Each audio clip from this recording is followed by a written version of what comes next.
lắm rồi, tôi chỉ phải một bát thôi.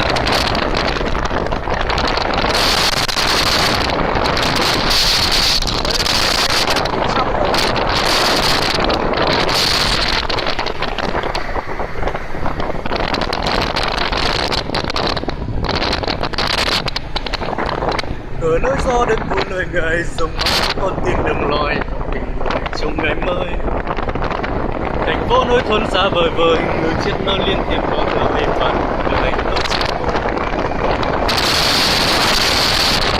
nằm vô bắc người nằm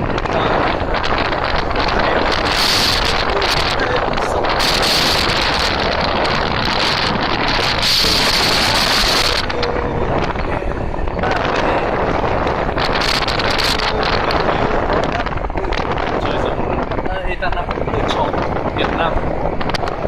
Cờ nước gió đến buồn người ngày dòng năm nước con tiền đồng lôi trưởng thành người trong mảnh mơ.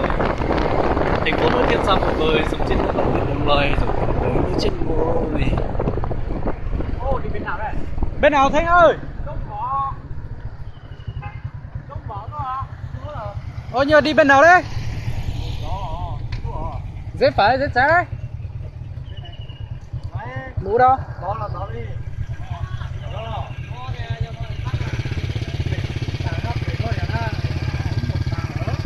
Bên mũ nào mẹ? Cái này này. Đi hồ bát, con số.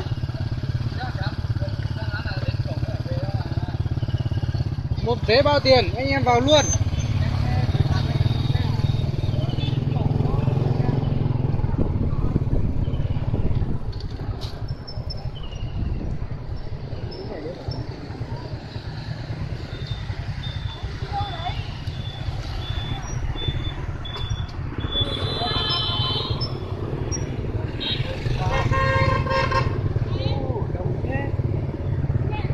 Thế mà cũng sợ.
Dũng cảm là có bờ hồ.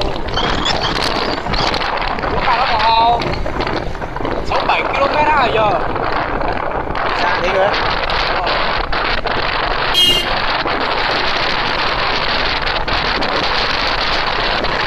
Phát nó xa hơn.